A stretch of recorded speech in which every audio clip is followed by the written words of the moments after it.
Hello dear student, आपका channel पर स्वागत है। आज हम माध्यमिक शिक्षा बोर्ड राजस्थान ने 2026 में जो वार्षिक एग्जाम होने वाले हैं उनके नमूना प्रश्न पत्र मॉडल पेपर जारी कर दिए हैं। आपका जो पेपर आने वाला है सेम का सेम इसी प्रकार इसी पैटर्न पर आएगा। ये जो मॉडल पेपर है इसमें बहुत ही महत्वपूर्ण क्वेश्चन है जो आपकी वार्षिक एग्जाम में एनुअल एग्जाम में जरूर हेल्प करेंगे। तो हम इस पेपर को हल करते हैं, तो बने रहिए। पूर्णांक आपका 80 का आने वाला है, समय 3 घंटे 15 मिनट का रहने वाला है और ये निर्देश दिए हुए हैं कुछ। हमारे इसी चैनल पर द्वार्षिक के सारे पेपरों का हल हमने उपलब्ध करवा दिया है, तो आप जरूर देख सकते हैं। और आने वाले समय में वार्षिक एग्जाम के जितने पेपर होंगे उनकी आंसर की भी हम आपको उपलब्ध करवाएंगे। तो देखो भी, पहला खंड ए आएगा, इसमें सारे प्रश्न एक एक नंबर के आने वाले हैं। बहु वैकल्पिक प्रश्न आएंगे, 18 प्रश्न आएंगे। कितने प्रश्न आएंगे भी? 18 प्रश्न आएंगे, याद रखना। तो छोटे प्रश्न, ऑब्जेक्टिव प्रश्न पर ज्यादा ध्यान देंगे तैयारी करते समय। पहला प्रश्न है, संगमरमर का रासायनिक सूत्र है। इसका सूत्र है कैल्शियम कार्बोनेट। सी ऑप्शन आपका क्या होगा भी? राइट होगा। बाइलिंगुअल भाषा में आएगा, इंग्लिश मीडियम के स्टूडेंट हैं वो भी इसको देख सकते हैं। क्वेश्चन नंबर 2 है, लोहे चूर्ण पर तंतु हाइड्रोक्लोरिक अम्ल डालने से क्या होता है? हाइड्रोजन गैस व आयरन क्लोराइड बनता है, क्लोरीन गैस व आयरन हाइड्रोक्साइड बनता है, कोई अभिक्रिया नहीं होती। तो इसमें आपका ए नंबर ऑप्शन ही राइट होगा। हाइड्रोजन गैस निकलती है और आयरन क्लोराइड बन जाता है। कोई धातु ऑक्सीजन के साथ अभिक्रिया कर उच्च गलनांक वाला यौगिक निर्मित करती है। यह यौगिक जल में विलय है। ये तो क्या हो सकता है भी? कैल्शियम, कार्बन, सिलिकॉन और लोहा। इसमें आपका कैल्शियम आंसर होगा, कैल्शियम हो सकता है ये। आगे देखिए भी, 4 नंबर प्रश्न क्या दिया गया है अभी? धातुओं की अभिक्रियाशीलता के आधार पर सबसे अधिक क्रियाशील धातु कौन सी है? Zinc, potassium, gold, copper. इसमें अभिक्रियाशीलता के आधार पर पोटेशियम है वो सर्वाधिक क्रियाशील धातु है। अगर आप चैनल पर नए, चैनल को जरूर सब्सक्राइब कीजिए। आगे देखो, 5 नंबर प्रश्न है, एथेन का आणविक सूत्र है C2H6। इसमें 6 सहसंयोजक आबंध है या 7 सहसंयोजक आबंध है? इसमें भी कितने भी? 7। इसमें क्या हुआ भी? 6 CH हैं और एक क्या है भी? C। ये कितने होते हैं भी? 7 होते हैं। इसमें ये प्रश्न द्वार्षिक एग्जाम में भी मॉडल पेपर में प्रस्तुत हुआ था शायद। बेंजीन की संरचना बतानी है आपको, बेंजीन का सूत्र बताना है। तो यहाँ पर 4 ऑप्शन आपको दिए गए हैं। यहाँ पर ए ऑप्शन यहाँ पर क्या हुआ भी? राइट होगा। इस प्रकार की संरचना बेंजीन की होती है। आगे देखो भी, पराग कोश में होते हैं। पराग कोश में क्या होते हैं? बाह्य दल, अंडाशय, अंडक, परागकण। इसमें आपका द ऑप्शन राइट होगा। क्या होते हैं भी? परागकण होते हैं। क्या होते हैं भी? परागकण होते हैं। और 7 नंबर प्रश्न है, अलैंगिक जनन मुकुलन द्वारा होता है। इसमें यीस्ट में होता है, ईस्ट में। इसमें भी ईस्ट में। ये बहुत मोस्ट इंपोर्टेंट प्रश्न है, बार बार पुटअप होता है। बे ऑप्शन इसमें राइट होगा। क्वेश्चन नंबर 9 देखिए अभी, मस्तिष्क उत्तरदायी है। सोचने के लिए भी होता है, हृदय स्पंदन के लिए भी होता है, शरीर का संतुलन बनाने के लिए भी होता है। उपयुक्त सभी आपका आंसर बिल्कुल में सही होगा।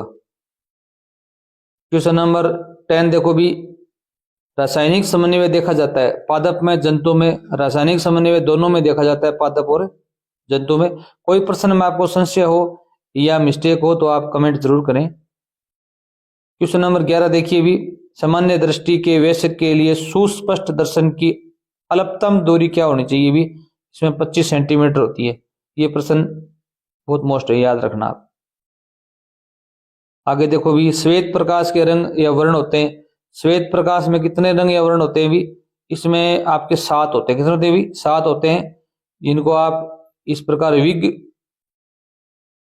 विबग्योर के नाम से भी याद कर सकते हो। विबग्योर, ठीक है।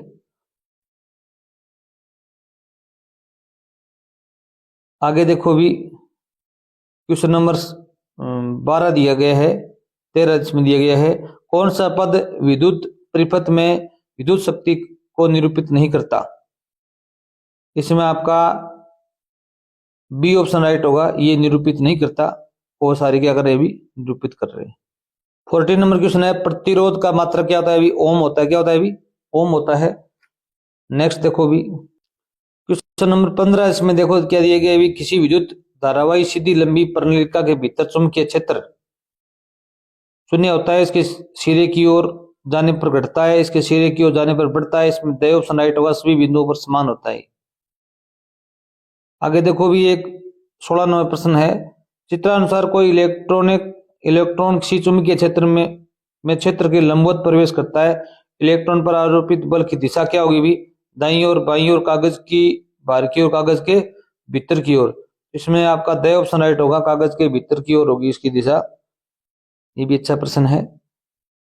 क्वेश्चन नंबर 17 देखिए भी, निम्नलिखित में से कौन आहार श्रृंखला का निर्माण करते हैं भी, घास, गेहूं, आम, घास, बकरी, आम, मानव। इसमें बी ऑप्शन राइट होगा, घास को बकरी खाती है, बकरी को मानव खाता है, तो ये बिल्कुल राइट एक ऑप्शन है आपका। क्वेश्चन नंबर 18 देखिए भी, 18 प्रश्न आपके ऑब्जेक्टिव टाइप प्रश्न आने वाले हैं। निम्नलिखित में से कौन से समूह में केवल जैव निम्नीकरणीय पदार्थ है, ये बहुत मोस्ट इंपोर्टेंट प्रश्न है, इसमें आपको पजल भी कर सकता है। इसमें आपका द ऑप्शन राइट होगा, केक, ककड़ी और घास। इसमें ऊपर वाले में तो ये चमड़ा है ना, ये निम्नीकरणीय नहीं है, और इसमें प्लास्टिक नहीं है, और इसमें क्या भी नींबू का रस मिलने से केक के अंदर इनमें कुछ क्या अभी रासायनिक अभिक्रिया द्वारा ये निम्नीकरण में नहीं आता। द ऑप्शन इसमें आपका राइट होगा। अब आपके 6 प्रश्न हैं वो ब्लैंक्स खाली स्थान वाले आएंगे, तो ये भी एक एक नंबर के आने वाले हैं। रिक्त स्थान की पूर्ति कीजिए। पहला प्रश्न है, शुद्ध जल के पीएच का मान होता है, शुद्ध जल का पीएच का मान कितना होता है अभी, 7 होता है। कितना होता है अभी, 7। अम्ल और धातु अभिक्रिया करके लवण बनाते हैं, और साथ में क्या बनाते हैं अभी, H2 हाइड्रोजन गैस का निर्माण करते हैं। आगे यहां पर दिया गया एटीपी का पूरा नाम बताओ, ये लिखोगे एडेनोसिन,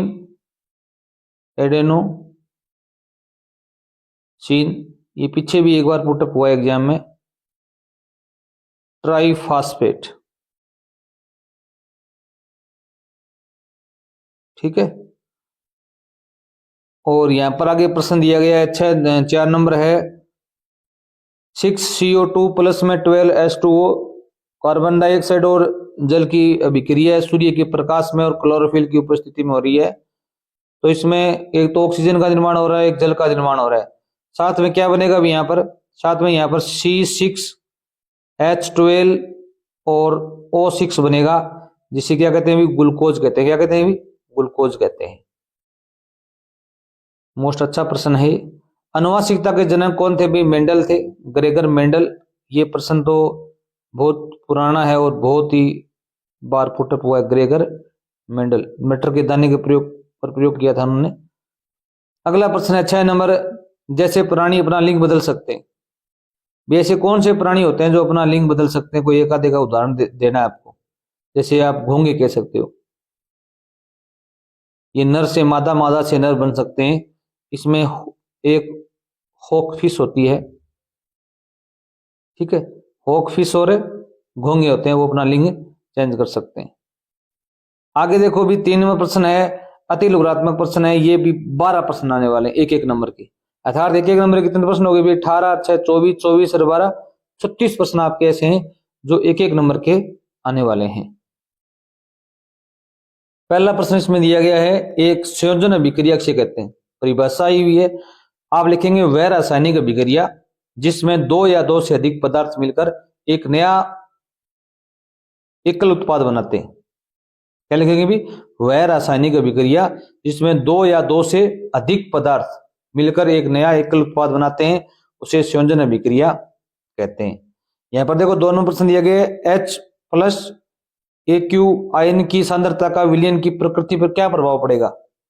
आप इसमें क्या बताएंगे भी, आयनों की सांद्रता जितनी अधिक होगी, आयनों की सांद्रता जितनी अधिक होगी, विलयन उतना ही अधिक अम्लीय होगा, उतना ही अधिक क्या होगा भी, अम्लीय होगा। ये आप इसमें बताना था आपको। आगे देखिए भी, उभयधर्मी ऑक्साइड किसे कहते हैं, उभयधर्मी, इसमें आप बता सकते हो उभयधर्मी ऑक्साइड के अंदर कि ऐसे ऑक्साइड होते हैं जो अम्ल और क्षार दोनों के साथ अभिक्रिया कर सकते हैं। उभयधर्मी ऑक्साइड किसे कहते हैं भी, ऐसे ऑक्साइड जो अम्ल और क्षार दोनों के साथ अभिक्रिया कर सकते हैं, जिससे क्या बनता है भी, एक तो लवण का निर्माण होता है और एक इसका निर्माण होता है अभी जल का निर्माण होता है।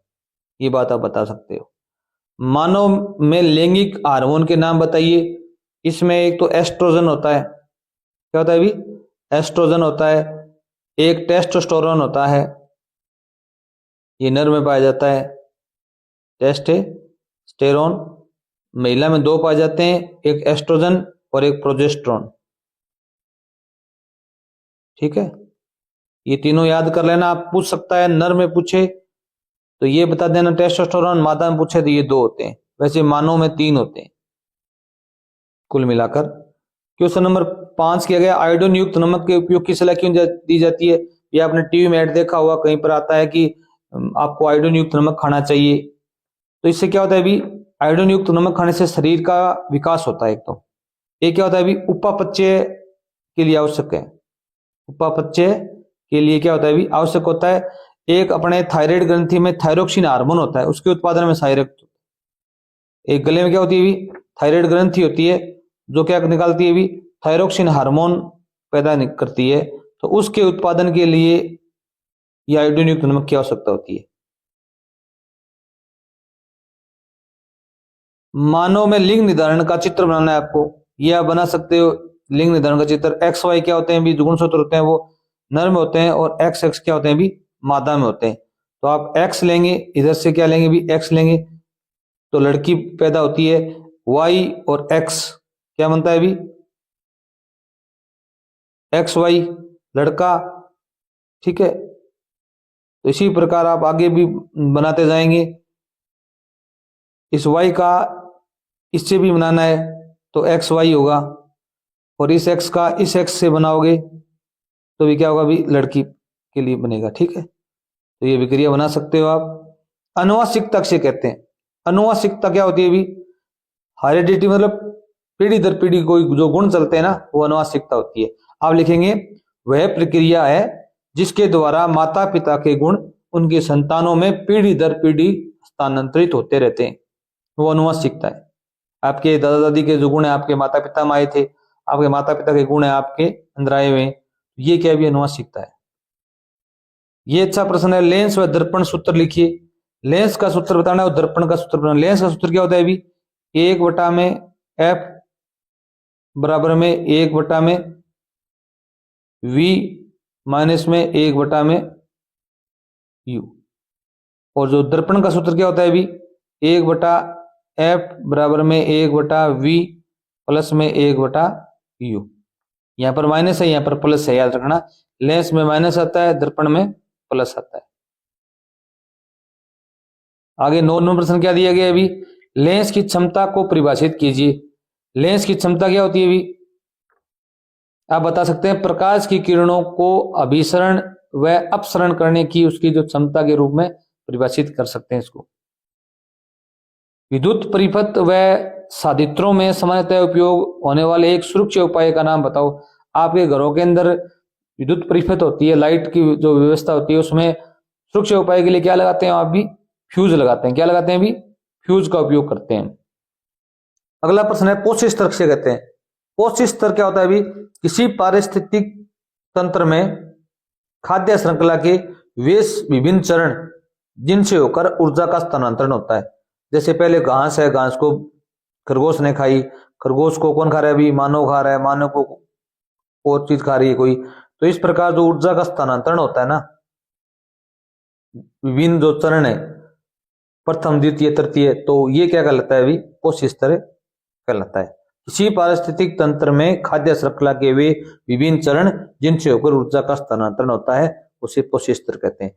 खंड ब में क्या आएगा अभी, लोगात्मक प्रश्न आएंगे। सभी प्रश्न 2-2 अंक के आने वाले हैं। इनको हम अलग पीडीएफ में अध्ययन कर रहे हैं। देखो भी, अब देखो भी खंड ब में लोगात्मक प्रश्न है।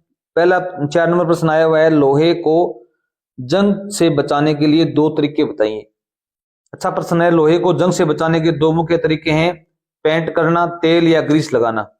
ये तो इजी तरीका है, जिससे हवा व पानी का संपर्क रुक जाए और जंग नहीं लगेगा। दूसरा तरीका है सबसे प्रभावशाली, जिसे कहते हैं गैल्वेनीकरण, जिसे यश दोलन भी कहते हैं, इसमें लोहे पर जिंक की परत चढ़ाई जाती है। ये प्रश्न कई बार पुटअप हो चुका है कि गैल्वेनीकरण क्या है। या यश दोलन, यश दलेपन क्या है? तो ये प्रश्न आप अलग से याद करके जाना। इसे क्या कहते हैं? लोहे पर जो जिंक की परत चढ़ाई जाती है उसे गैल्वेनीकरण या यश दलेपन कहा जाता है। क्वेश्चन नंबर 5 देखो भी, साइक्लोपेंटेन का सूत्र और इलेक्ट्रॉन बिंदु संरचना लिखनी है आपको। ये भी अच्छा प्रश्न है। साइक्लोपेंटेन का सूत्र होता है C5H10। इसमें 5 कार्बन परमाणुओं से बनी एक वलय रचना होती है। इसके इलेक्ट्रॉनिक बिंदु संरचना में 5 कार्बन परमाणु एक पंचभुज के रूप में जुड़े होते हैं, जहां प्रत्येक कार्बन 2 अन्य कार्बन परमाणु और 2 हाइड्रोजन परमाणु के साथ में एक बंध बनाता है और सभी परमाणु अपना अष्टक पूरा करते हैं। इसका डायग्राम भी आप बना सकते हैं। क्वेश्चन नंबर 6 देखो भी, प्रकाश संश्लेषण के लिए आवश्यक कच्ची सामग्री पौधा कहां से प्राप्त करता है? भाई प्रकाश संश्लेषण के लिए जो आवश्यक सामग्री है वो पौधा कहां से प्राप्त करता है? भी पौधा प्रकाश संश्लेषण के लिए आवश्यक कच्ची सामग्री है, जैसे कार्बन डाइऑक्साइड है, पानी है, सूर्य का प्रकाश है, क्लोरोफिल है, ये हवा से, मिट्टी से, सूर्य से प्राप्त करते हैं। ऐसा प्रश्न भी आ सकता है कि कच्ची सामग्री कौन कौन होती है? भी कार्बन डाइऑक्साइड है, पानी है, सूर्य का प्रकाश है, क्लोरोफिल है, ये इन 3 तत्वों से प्राप्त होती है। पादप में प्रकाश अनुवर्तन किस प्रकार होता है? यह भी अच्छा प्रश्न है। पादप में प्रकाश अनुवर्तन ऑक्सीन नामक हार्मोन द्वारा होता है। ये अच्छा प्रश्न, किस हार्मोन द्वारा होता है? भी ऑक्सीन हार्मोन द्वारा होता है। वैसे में ये प्रश्न आ सकता है। इसमें तना प्रकाश की ओर बढ़ता है। आपने देखे होंगे पेड़ हैं, जिस तरफ सूर्य की रोशनी ज्यादा आती है उनकी तरफ उनकी लंबाई बढ़ जाती है। प्रकाश पड़ने पर ऑक्सीजन छाया वाले हिस्से में इकट्ठा होकर कोशिकाओं को लंबा करता है। इससे प्रकाश स्रोत की ओर मुड़ जाता है, क्योंकि यह प्रकाश से दूर बढ़ता है, जबकि जड़ प्रकाश से दूर ऋणात्मक बढ़ती है। अच्छा प्रश्न है ये। आपने देखे होंगे खेतों में 2 पौधे एक साथ खड़े होते हैं ना, तो एक तरफ पौधे की वृद्धि बिल्कुल रुक जाती है, जहां पर सूर्य का प्रकाश नहीं मिलता, एक तरफ ज्यादा बढ़ जाता है। वो ट्राई कर लेना आप। क्वेश्चन नंबर 8 देखो भी, डीएनए की प्रतिकृति बनाना जनन के लिए क्यों आवश्यक है? तो आप इसमें बताएंगे डीएनए की प्रतिकृति जनन के लिए आवश्यक जरूरी है, क्योंकि यह सुनिश्चित करती है कि आनुवांशिक जानकारी माता पिता से संतान में सही सही पहुंचे, इससे समान गुणों वाली संतान पैदा हो, और साथ ही उनमें होने वाली सूक्ष्म भिन्नताएं प्रजातियों को बदलते वातावरण में जीवित रहने और विकसित होने में मदद करती हैं। क्वेश्चन नंबर 9 दो अंक वाले प्रश्नों में आया हुआ है। उत्तल दर्पण के 2 उपयोग बताने। उत्तल दर्पण के 2 उपयोग वाहनों के पीछे देखने के लिए रियर व्यू शीशों के रूप में इसका उपयोग किया जाता है। यह प्रश्न कई बार आ चुका है कि वाहनों में पीछे देखने के लिए कौन सा दर्पण होता है? भी उत्तल दर्पण। इसी प्रकार से प्रश्न पूछा जा सकता है, क्योंकि ये विस्तृत क्षेत्र को दिखाते हैं। दुकानों, एटीएम, सुरक्षा, सड़कों पर सुरक्षा दर्पण के तौर पर, ताकि एक बड़े क्षेत्र पर नजर रखी जा सके, छिपी हुई चीजों का पता लगाया जा सके, तो भी उत्तल दर्पण का उपयोग किया जाता है। 10 नंबर प्रश्न देखो भी क्या दिया गया। भी जब हम नेत्र से किसी वस्तु की दूरी बढ़ा देते हैं, तो नेत्र में प्रतिबिंब दूरी पर क्या प्रभाव पड़ता है?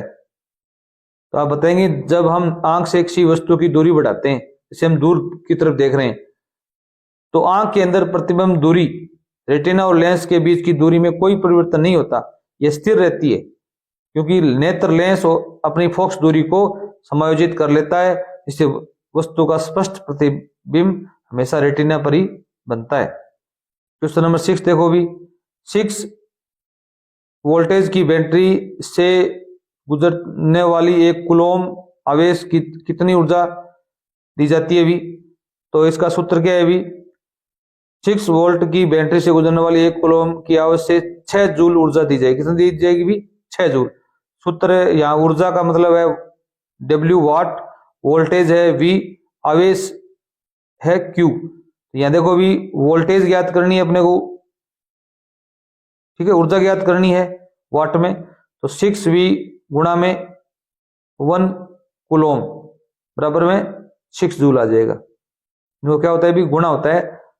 W का सूत्र क्या होता है? भी V गुणा में C, मतलब वोल्टेज गुणा में कूलॉम ये क्यू क्या, सॉरी क्या है भी क्यू, तो यहाँ पर V का मान 6 और Q का मान कितना है भी 1 है, तो जूल कितना में आएगा भी 6 आएगा। क्वेश्चन नंबर 12 देखो भी, दो चुंबकीय क्षेत्र रेखाएं एक दूसरे को प्रतिच्छेद क्यों नहीं करती हैं? ये भी बहुत अच्छा प्रश्न है। दो चुंबकीय क्षेत्र रेखाएं एक दूसरे को प्रतिच्छेद नहीं करती क्योंकि यदि वे ऐसा करती तो प्रतिच्छेदन बिंदु पर चुंबकीय क्षेत्र की दो अलग अलग दिशाएं होती, जो कि भौतिक रूप से क्या नहीं है भी असंभव है। एक बिंदु पर चुंबकीय क्षेत्र की केवल एक ही दिशा हो सकती है, जिसे दिक् सूचक की सुई दिखाती है। प्रतिच्छेद करने पर सुई दो दिशाओं में इंगित करती है, जो संभव नहीं है। एक पारतंत्र में ऊर्जा के प्रवाह का आरेख चित्र बनाइए। भी आपको किस प्रकार ऊर्जा का प्रवाह होता है, आपने ये चित्र बनाना है, बुक से देख सकते हो। एक पारतंत्र में ऊर्जा प्रवाह का आरेख, हम ये वीडियो के अंत में आपको चित्र दिखा देंगे। एक पारतंत्र में ऊर्जा प्रवाह का आरेख सूर्य से होकर उत्पादकों से शाकाहारी फिर मांसाहारी अंततः अपघटकों तक एक दिशीय प्रवाह दर्शाता है, जिसमें हर अगले स्तर पर ऊर्जा का बड़ा हिस्सा उष्मा के रूप में नष्ट हो जाता है, लगभग 10%, और ऊर्जा का पुनर्चक्रण नहीं होता। चित्र देखिए भी। खंड C में देखो भी, इसमें दीर्घ उत्तरात्मक प्रश्न है जो 3-3 अंक के आने वाले हैं। इनमें आपको ऑप्शन मिलेगा अथवा में भी मिलेगा। निम्न समीकरणों की को संतुलित कीजिए। समीकरण आपके जरूर आने वाली हैं, जैसे ए में आई हुए HNO3 प्लस CaOH क्या बनता है भी CaNO2H2। इसमें क्या करेंगे भी, यहाँ पर जो HNO3 है इसमें 2 यहाँ लिखेंगे और यहाँ पर क्या लिखेंगे भी NO3 के नीचे क्या लिखेंगे भी 3 अणु लिखेंगे और यहाँ H2 के 2H2 करेंगे, ये संतुलित हो जाएगी। और यहाँ पर सोडियम हाइड्रोक्साइड प्लस में सल्फ्यूरिक अम्ल है, तो इससे क्या बनता है भी सोडियम सल्फेट प्लस में H2O बनता है। इसको संतुलित करने के लिए हम क्या लगेंगे भी सोडियम हाइड्रोक्साइड से पहले क्या लगेंगे भी 2 लिखेंगे, H2SO4 है ही, फिर यहाँ पर क्या करेंगे भी जल से पहले 2 अणु H2O लिखेंगे, मोस्ट है। आगे देखिए भी, इसके अथवा में प्रश्न आया हुआ है उष्माक्षेपी उष्माशोषी अभिक्रिया की परिभाषा लेकर एक उदाहरण लिखना है आपको। उष्माक्षेपी अभिक्रिया क्या होती है भी परिभाषा ये रही, वह रासायनिक अभिक्रिया जिसमें अभिकारकों से उत्पाद बनने के दौरान उष्मा निकलती है या उत्सर्जित होती है, उष्माक्षेपी अभिक्रिया कहलाती है। इसे अभिक्रिया मिश्रण का तापमान बढ़ जाता है। अच्छा प्रश्न है, ये प्रश्न आप जरूर याद करके जाएंगे वार्षिक एग्जाम में। उदाहरण है मीथेन का दहन करते हैं, उसे जलाते हैं, तो CH4 प्लस में ऑक्सीजन की उपस्थिति में 2O2, तो यहाँ कार्बन डाइऑक्साइड बनती है और जल का निर्माण होता है। उष्मा शोषी अभिक्रिया क्या होती है भी नाम से स्पष्ट है, उष्मा का शोषण करती है, तापमान कम हो जाएगा इसमें। वह रासायनिक अभिक्रिया जिसमें उत्पादों के निर्माण के लिए उष्मा या ऊर्जा का अवशोषण होता है, उष्मा शोषी अभिक्रिया कहलाती है। इस अभिक्रिया में अभिक्रिया मिश्रण का ताप घट जाता है। उदाहरण देखो भी, कैल्शियम कार्बोनेट चूना पत्थर को गर्म करेंगे तो कैल्शियम कार्बोनेट से क्या बनेगा भी कैल्शियम ऑक्साइड प्लस में कार्बन डाइऑक्साइड गैस बनेगी और उसका तापमान कम हो जाएगा। क्वेश्चन नंबर 15 देखो भी, मिशेल के निर्माण की प्रक्रिया को चित्र सहित समझाना है आपको। मिशेल के निर्माण की प्रक्रिया में साबुन के अणु जो जल स्नेही शीरा और जल विरोधी पुंछ रखते हैं, गंदगी के कण को घेरकर एक गोलाकार संरचना बनाते हैं, जिससे जल विरोधी पूंछे अंदर की ओर और जल स्नेही सिरे बाहर की ओर होते हैं। गंदगी पानी में घुल जाती है और कपड़ा साफ हो जाता है। ये अच्छा है, इसका चित्र भी आप बुक से देख के बना सकते हैं। और अथवा में इसके प्रश्न आया हुआ है, 2 प्रश्न आए हुए हैं। एक तो है ये 1.5 अंक के 2 प्रश्न आएंगे, इसमें 3 अंक के हो जाएंगे। ए में आया संकलन अभिक्रिया किसे कहते हैं, अभिक्रिया समझाइए। याद रखना छोटे प्रश्न बड़े प्रश्नों के रूप में आ जाए, जैसे ए ब बना दिया, 1 2 3 इस प्रकार बनाए हुए आएंगे। छोटे प्रश्न ज्यादा याद करना आप। संकलन अभिक्रिया वह रासायनिक अभिक्रिया है जिसमें 2 या 2 से अधिक सरल पदार्थ आपस में जुड़कर एक नया और जटिल उत्पाद बनाते हैं। संयोजन अभिक्रिया पढ़ी हमने, वो ये या त्रिआबाद टूटकर एकल आबंध बनाते हैं। सामान्यतः ए प्लस बी बराबर में ए बी होता है। उदाहरण के लिए एथीन का एक हाइड्रोजन के साथ संकलन होने पर इथेन बनता है। C2H4 है, यहाँ C2H6 बन जाएगा। ऑक्सी कारक किसे कहते हैं भी, उदाहरण द्वारा स्पष्ट करना है। ये अच्छा प्रश्न है। वे पदार्थ होते हैं जो रासायनिक अभिक्रिया में दूसरे पदार्थ से इलेक्ट्रॉन ग्रहण कर उसे ऑक्सीकृत करते हैं या खुद ऑक्सीजन देकर दूसरे पदार्थ को ऑक्सीकृत करते हैं, जैसे ऑक्सीजन और पोटेशियम परमैंगनेट। क्वेश्चन नंबर 16, यहाँ पर नर जनन तंत्र का चित्र बनाना है और विभिन्न भागों को समझाना है, और इसके तो हमारे मादा जनन तंत्र का चित्र बनाना है और उसके भागों को समझाना है। इस प्रकार आप नर जनन तंत्र का चित्र बना सकते हैं और इस प्रकार इनके जो पार्ट्स हैं उनके नाम बता सकते हैं। ठीक है, इसका वर्णन भी आप लिखित रूप में कर सकते हैं। और यहाँ पर जो क्या है अभी मादा जनन तंत्र है, इसका भी उदाहरण आप दे सकते हैं और इसका चित्र इस प्रकार बनाकर आप प्रस्तुत कर सकते हैं। 17 नंबर प्रश्न आपका आया हुआ है। 17 में भी पार्ट अलग अलग हैं, ए और बे। 2 सवाल आए हुए, ये प्रत्येक पिछले साल भी वार्षिक एग्जाम में आए हुए थे। अब की बार भी आप याद करके जाना। यदि किसी विद्युत बल्ब के तंतु का प्रतिरोध 1200 है तो बल्ब 220 वोल्ट स्रोत से कितनी विद्युत धारा प्रवाहित होगी। तो इसका सूत्र रहेगा I बराबर में V बटा में R। I का मतलब होता है धारा, एम्पियर धारा, और V का मतलब वोल्टेज, और R का मतलब प्रतिरोध। ठीक है, V बराबर में क्या है I बराबर में है V बटा R। V का मान 220 है और R का मान कितना है 1200। यहाँ क्या सूत्र लगाएंगे तो क्या होगा 0.183 एम्पियर आ जाएगा। ठीक है, ओनली भाग ही देना है। इसी प्रकार इसमें बे पार्ट है। एक किसी विद्युत हीटर की कुंडली का प्रतिरोध है 100 ओम मान लो। ये विद्युत हीटर 220 वोल्ट स्रोत से कितनी धारा निकलेगी भी, सूत्र वही लगने वाला है। तो इसमें 2.2 एम्पियर होगी। 220 वोल्ट बटा में 100 ओम बराबर में 2.2 एम्पियर आ जाएगा। खंड दे आपका आने वाला है। इसमें क्या है 4 अंक के प्रश्न आएंगे। इसमें भी आपको ऑप्शन मिलेगा। जैसे यहाँ पर दिया गया, एक गवाला ताजे दूध में थोड़ा बेकिंग सोडा मिलाता है। बेकिंग सोडा का सूत्र लिखना है एक तो आपको, और बताइए कि ताजा दूध के पीएच मान को 6 से बदलकर थोड़ा क्षारीय क्यों बना देता है। तो यहाँ पर देखो भी क्या दिया गया है। बेकिंग सोडा सूत्र होता है सोडियम बाइकार्बोनेट है NaHCO3 मिलकर दूध को थोड़ा क्षारीय बनाता है ताकि उसमें मौजूद लैक्टिक एसिड को बेअसर किया जा सके, जिससे दूध जल्दी खट्टा या खराब नहीं होता। बेकिंग सोडा मिलाने से दही बनने की प्रक्रिया धीमी हो जाती है क्योंकि अतिरिक्त अम्ल को पहले बेकिंग सोडा से प्रतिक्रिया करनी पड़ती है। वॉशिंग सोडा सोडियम कार्बोनेट का उपयोग कपड़े धोने या साबुन बनाने में किया जाता है। इस दूध को दही बनाने में अधिक समय क्यों लगता है इसका 2 नंबर पार्ट है। तो आप बताएंगे बेकिंग सोडा मिलाने से दूध का पीएच क्षारीय हो जाता है। दही बनाने वाले जीवाणुओं को काम करने के लिए पहले इस बढ़ी हुई क्षारकता को खत्म करना पड़ता है, फिर अम्लीय माध्यम बनाना पड़ता है। इसके अतिरिक्त अम्ल को बनाने का में समय लगता है और दही देर से बनने में देरी होती है। आगे देखो धोने का सोडा या का रासायनिक सूत्र लिखकर एक प्रमुख उपयोग बताना है आपको। इसका प्रमुख उपयोग क्या बताएंगे साबुन और डिटर्जेंट बनाने में काम लिया जाता है। घरों की सफाई के लिए लिया जाता है इसका काम। पानी की कठोरता को दूर करने के लिए जाता है। सूत्र ये है सोडियम बाइकार्बोनेट Na2CO3।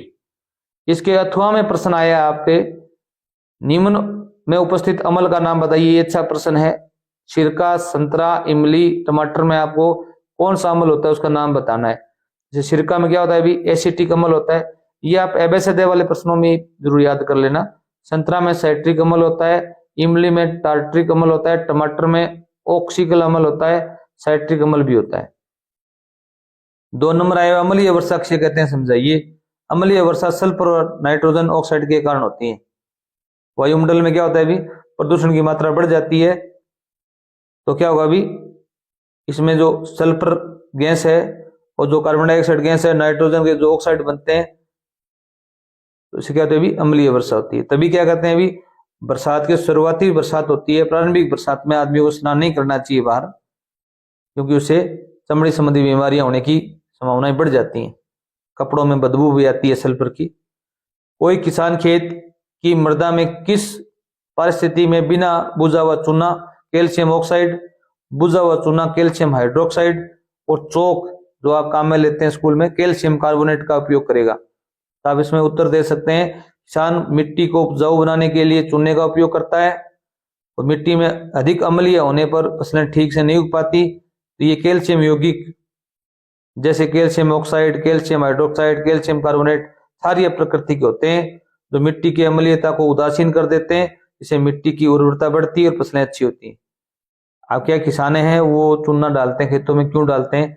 ये मोस्ट प्रश्न है, आप जरूर याद करके जाना। 19 नंबर प्रश्न है, वो भी 4 अंक आने वाला है। इसमें भी तीन पार्ट दिए गए। पहला पार्ट है मानव श्वसन तंत्र का नामक चित्र बनाइए। आप चित्र बना सकते हैं, याद करके जाना।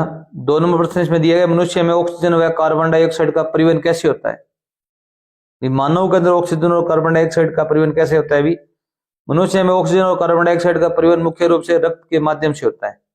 इतना भी लिख सकते हो, ऑक्सीजन और लाल रक्त कोशिकाओं में मौजूद हीमोग्लोबिन से जुड़कर शरीर के ऊतकों तक पहुंचती है और वहां छोड़ दी जाती है, जबकि कार्बन डाइऑक्साइड ऊतकों से रक्त में घुलती है, मुख्यतः बाइकार्बोनेट के रूप में या प्लाज्मा में घुली हुई, और फेफड़ों तक वापस पहुंचकर बाहर निकल जाती है, जिससे गैसों का निरंतर आदान प्रदान होता रहता है।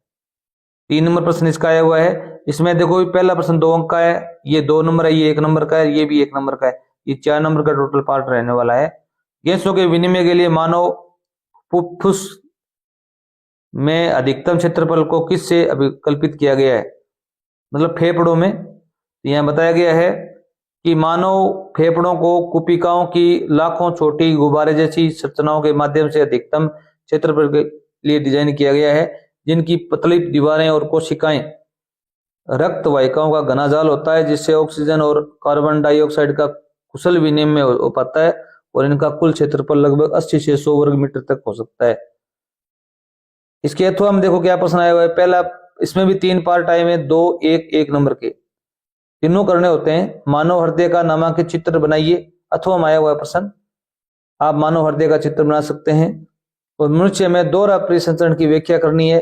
इसका उत्तर आप ये लिखेंगे कि मनुष्य में दोहरा परिसंचरण वह प्रक्रिया है जिससे रक्त एक पूरे चक्कर के दौरान हृदय से 2 बार गुजरता है, जिससे ऑक्सीजन युक्त ऑक्सीजनरेट और ऑक्सीजन रहित डीऑक्सीजनरेट रक्त का पृथक्करण होता है, जो अलग अलग परिपथों के माध्यम से होता है। पहला, अशुद्ध रक्त को फेफड़ों तक ऑक्सीजन लेने के लिए, दूसरा शुद्ध रक्त को शरीर में बाकी हिस्सों तक पहुंचाता है, जो उच्च दक्षता और ऊर्जा की निरंतर आपूर्ति के लिए आवश्यक है।